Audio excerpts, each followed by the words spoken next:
selamat datang dan selamat mendengarkan AgriTalks, podcast tempat nongkrongnya anak-anak muda kece yang punya passion tinggi di bidang agribisnis, kewirausahaan, dan pastinya juga masa depan desa-desa kita tercinta. Halo Sobat AgriTalks, aku Majid, host kamu hari ini, dan hari ini tuh ya, serius banget kita bakal ngebedah, kita bakal ngobrolin topik-topik yang relate banget. Khususnya buat kamu yang punya usaha kecil-kecilan yang baru-baru mulai buka bisnis, atau mungkin yang udah jalan tapi masih mikir, duh modalnya dari mana ya? Nah tenang aja Sobat Agripreneur, karena tema kita hari ini super spesial banget, yaitu pembiayaan mikro, solusi untuk kembangkan bisnis kecil. Nah teman-teman, kita tahu kan banyak banget pelaku usaha mikro, kecil, dan menengah atau disebut UMKM, apalagi di sektor pertanian dan desa, yang punya semangat luar biasa, punya produk keren, inovatif, tapi ya gitu deh, mentok di soal modal usaha. Nah kali ini disitulah lembaga keuangan mikro hadir. Mereka kayak pahlawan tanpa tanda jasa gitu ceritanya. Gak cuma kasih pinjaman, tapi juga kadang bantu edukasi, monitoring, bahkan support moral. Keren ya, keren banget pastinya. Dan pastinya aku nggak sendirian di sini Sobat Agripreneur. Di studio ini yang humble kita udah hadir 3 narasumber kece yang siap banget nih ngasih insight dari berbagai sisi. Langsung aja kita sapa satu-satu. Halo Dinda, Nadira, dan Fauji, apa kabar? Halo Majid, halo juga Sobat Agripreneur semuanya. Aduh seneng banget nih hari ini bisa nimbrung bareng kalian semua. Aku Dinda dan sehari-hari aku berkecimpung di dunia keuangan mikro, khususnya yang ngasih pembiayaan ke ibu-ibu pelaku UMKM di wilayah pedesaan. Banyak banget nih cerita seru dan inspiratif yang bisa kita share buat hari ini. Hai semuanya, aku Nadira dan aku ini lebih fokus ke sektor edukasi dan pemberdayaan masyarakat. Jadi aku lebih sering turun ke lapang ngajarin literasi keuangan buat pelaku usaha kecil, apalagi yang lebih belum terlalu melek tentang teknologi. Seru banget sih, soalnya kadang kita juga belajar dari mereka. Oh. Halo semuanya, aku Fauji Abdillah. Aku backgroundnya dari pengembangan agribisnis, terutama dari wilayah pedesaan. Aku juga pernah kerja dengan koperasi dan juga BUMDes yang menyediakan pembiayaan mikro bagi petani dan peternak. Jadi topik kali ini tuh gak asing lagi dan sangat menarik lah untuk kita bahas. Wah, keren ya Sobat Agripreneur. Keren banget tuh. Langsung lengkap banget dari para pakarnya yang ngurusin duitnya, yang ngedidik masyarakatnya, sampai yang langsung turun ke tangan-tangan di desa. Maka daripada itu, oke kita langsung aja masuk ke sesi pertama, yaitu kita akan mengulas lebih dalam tentang pembiayaan mikro. Oke deh, langsung aja kita tanya kali ya ke yang paling para ahlinya di sini. Mungkin kita mulai dari yang paling basic dulu. Dinda, kamu bisa bantu nggak sih jelasin ke Sobat Agripreneur di rumah sebenarnya apa sih yang dimaksud sebagai pembiayaan mikro?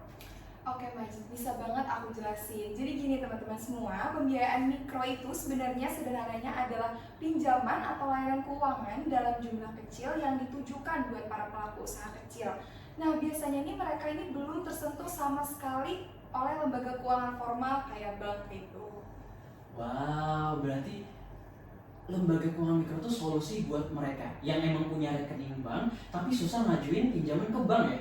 Bener banget Majid, pembiayaan mikro ini juga biasanya tuh disalurkan lewat lembaga seperti koperasi, BMT, LKM yaitu lembaga keuangan mikro, atau bahkan vintage yang saat sekarang ini belum mulai banyak bermunculan. Dan meskipun jumlahnya kecil, kadang cuma 1 juta, 5 juta, sampai belasan juta. Tapi itu bisa jadi titik balik loh buat pengusaha kecil. Mereka bisa beli alat produksi, bahan baku, atau bahkan mulai usaha baru.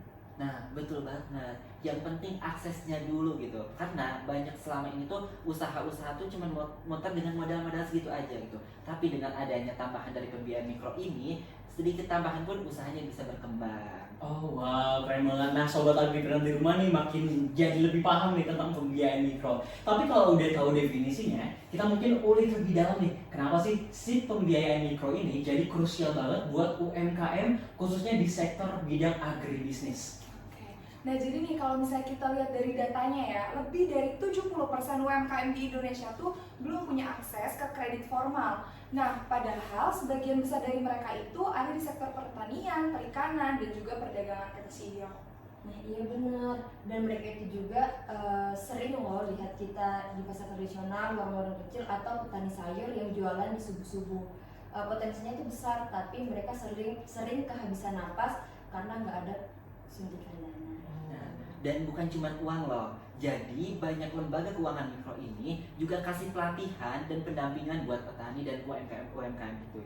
Jadi pelaku usaha tuh gak cuma pinjam aja gitu, mereka juga dapat belajar ngatur keuangan, cara ngatur margin, bahkan sampai sistem pemasarannya. Wah, jadi pembiayaan mikro ini emang penting banget ya, khususnya untuk orang-orang di desa ya.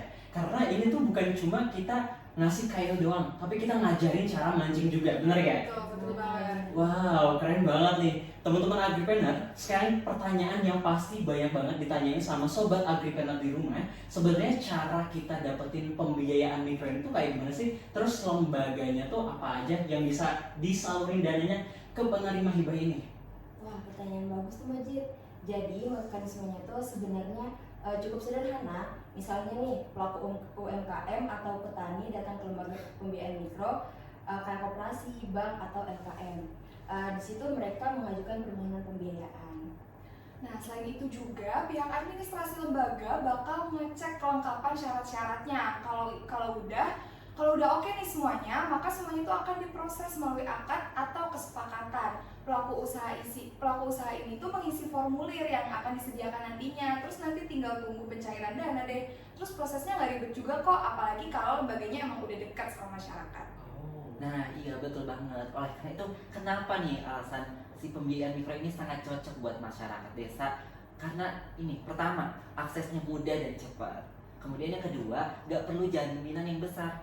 Dan ini tuh emang khusus untuk mendukung usaha mikro. Kemudian yang keempat bisa meningkatkan kesejahteraan dari masyarakat desa. Dan juga plusnya sering juga ada pelatihan dan pendampingan buat petani dan UMKM dari lembaganya. Wah, keren banget ya. Jadi nggak cuma dapat duitnya doang, tapi juga dapat ilmunya juga. Edukasi keuangan itu penting banget sobat agripreneur. Bahkan edukasi keuangan itu bukan cuma dalam hal pertanian aja, tapi seluruh aspek tuh berkaitan dengan keuangan, betul kan? Betul. Nah, sekarang kita akan bahas. Aku tuh sebenarnya dengar dari beberapa isu kemarin itu ada namanya LKMA.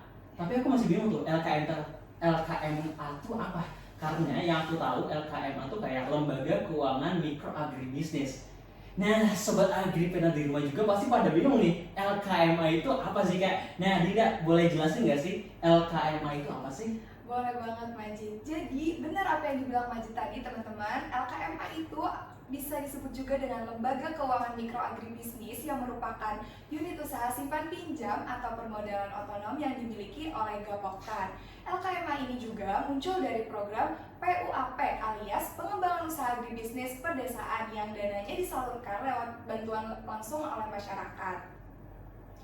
Wah, berarti ini benar-benar dari petani untuk petani dong ya?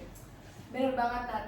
Terus juga tujuan utamanya ini tuh buat ngebantu petani dapat modal usaha, dan lebih luas lagi LKMA ini juga bisa untuk meningkatkan akses petani ke pembiayaannya, terus juga meningkatkan produktivitas dan nilai tambah usaha taninya, dan yang terakhir tuh juga dapat mendorong ekonomi serta lembaga perdesaan kayak Gapoktan gitu. Nah, kalau ngomongin LKMA ini, ada nih salah satu LKMA yang udah sukses banget nih, konkret, jelas suksesnya salah satunya ada di Kabupaten Magelang. Namanya tuh LKMA Umudi Luhur di Magelang. Oh, wah, pasti sobat agripreneur ini pengen lebih tahu nih Fauji. Karena nih, teman-teman yang ada di rumah, siapin makanannya, siapin cemilannya, karena sekarang kita akan cerita ke intinya dari Fauji. Gimana sih ceritanya Fauji? Jadi si LKMA ini awalnya dapat dana 100 juta dari Kementerian Pertanian pada tahun 2010. Nah, lalu dana itu tuh dikembangkan oleh LKMA Umudi Luhur dengan pengurusannya adalah melalui perwakilan dari poktan-poktan yang ada di LKMA itu.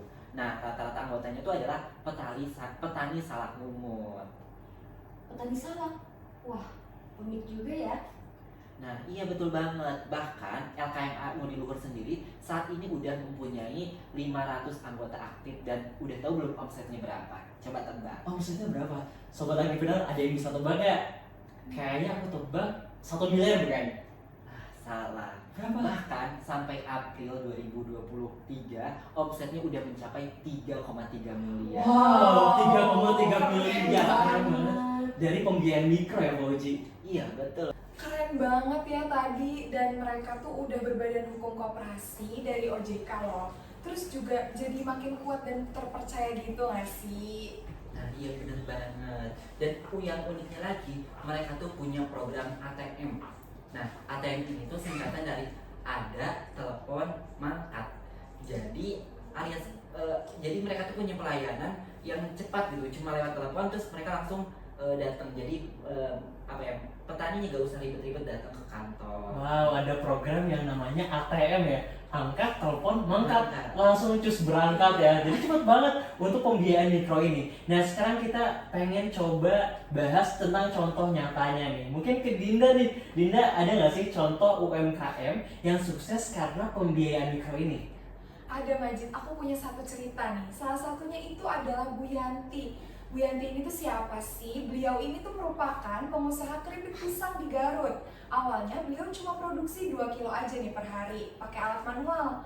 Nah, setelah dapat pembiayaan mikro dari Koperasi Wanita Tani setempat sebesar 5 juta rupiah, Bu Yanti ini tuh membeli mesin pengiris dan juga mesin pengemasan. Sekarang produksinya naik nih, jadi 15 kilo per hari dan mulai masuk ke toko-toko oleh-oleh yang ada di Garut. Wah keren banget, dari cerita Bu Yanti ya. Iya, Dari betul. 5 juta rupiah sampai ke tadi berapa?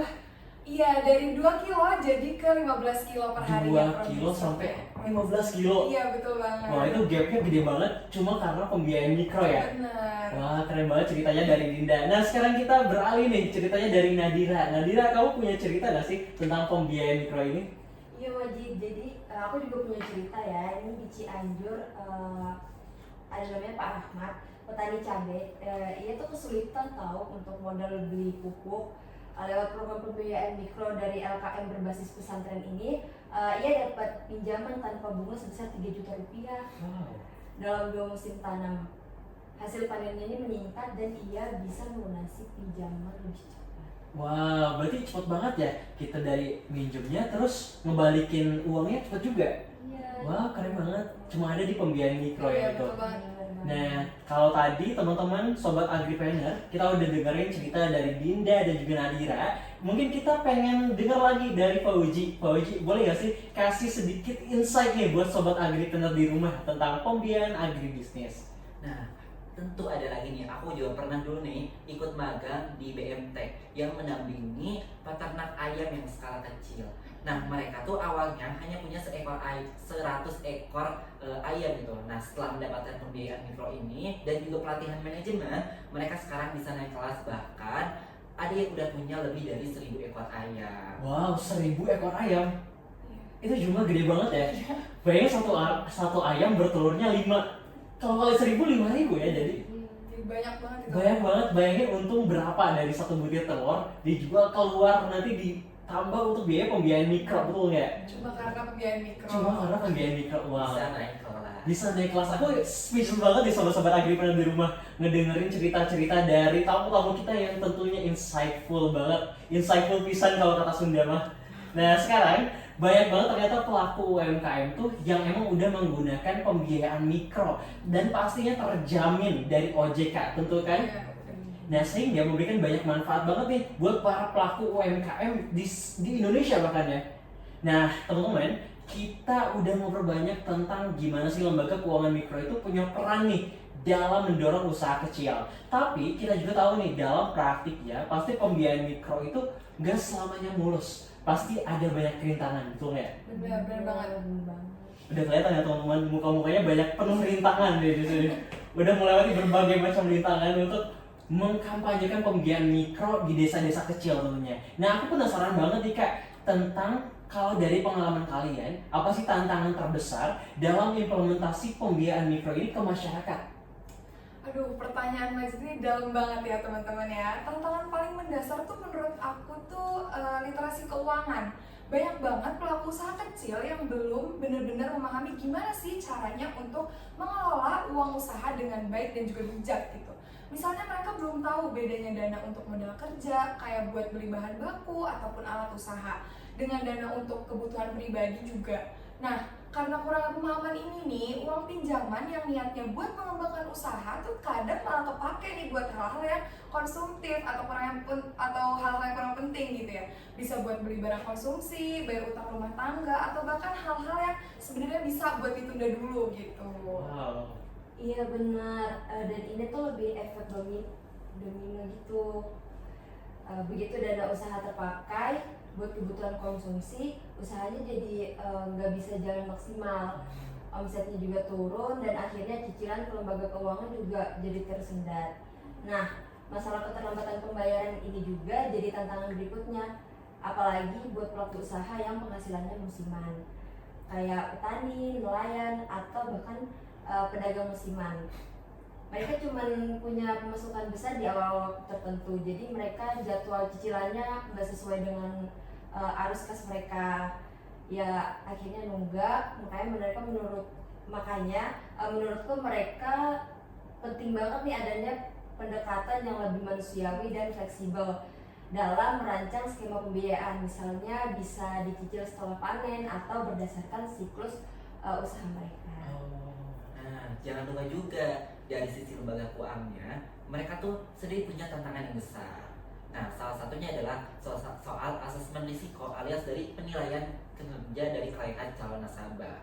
Nah, banyak dari pelaku UMKM ini atau usaha kecil gak punya laporan keuangan yang memadai. Bahkan kadang mereka tuh catatan omset sendiri tuh pun gak ada gitu. Nah, jadi dalam proses memutuskan apakah seorang ini layak mendapatkan pembiayaan pinjaman ini, itu jadi lebih rumit dan rawan salah sasaran. Nah, karena itu, jadi lembaga keuangan mikro ini tuh butuh kerjasama yang erat dengan pendamping lapangan, penyuluh, bahkan dengan NGO gitu, yang memang turun langsung ke komunitas atau ke masyarakatnya.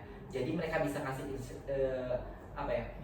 pemahaman betul gitu kondisi di lapangan seperti apa yang lebih akurat, bantu edukasi juga gitu, dan jadi jembatan yang bikin prosesnya lebih mudah. Wow, keren banget Sobat Agripreneur, kita udah dengerin cerita-cerita yang pasti berkesan banget ya buat kalian karena udah langsung terjun nih ke lapangan, ke desa-desa kecil. Nah, biasanya desa kecil itu kan nggak cuma di Jawa ya, ada di Kalimantan, Sumatera. Kalian paling jauh tuh ke desa mana sih kalau boleh tahu?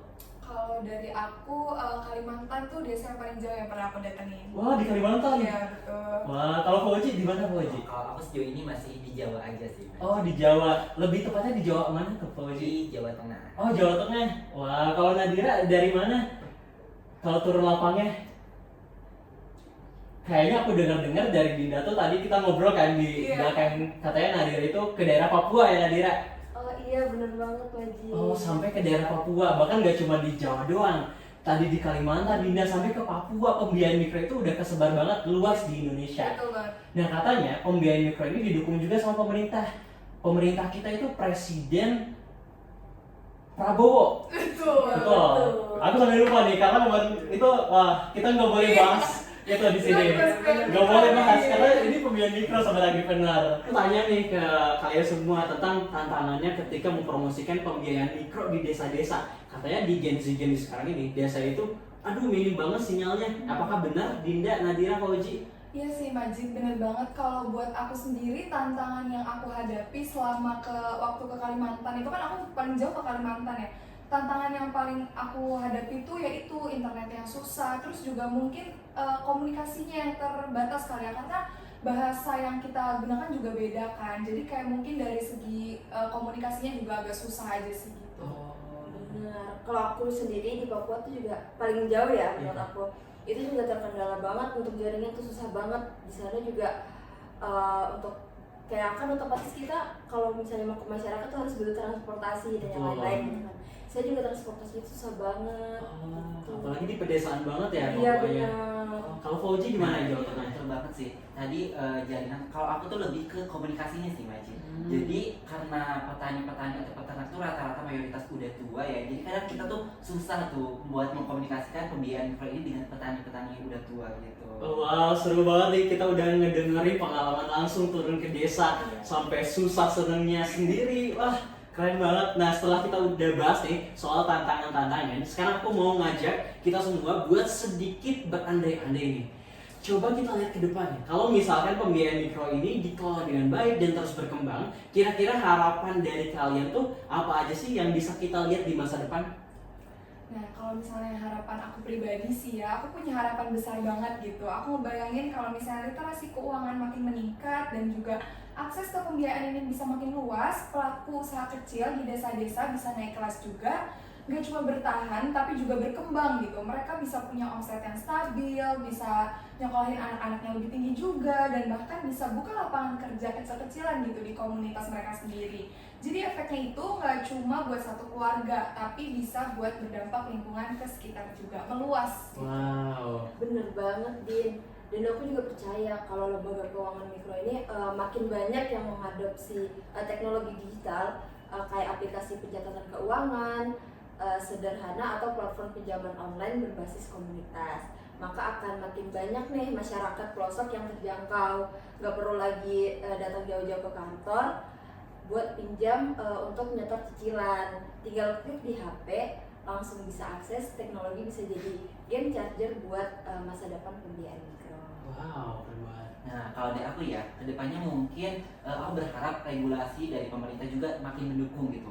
Jadi misalnya seperti memberikan insentif nih bagi lembaga-lembaga keuangan mikro yang terbukti gitu dapat memberdayakan masyarakat. Nah, atau juga dapat membentuk ekosistem pembinaan gitu buat UMKM dan juga pelatihan yang berkelanjutan gitu, sehingga mereka tuh nggak cuma dapat dana gitu, tapi juga bisa dapat pengetahuan dan juga dapat berkembang gitu.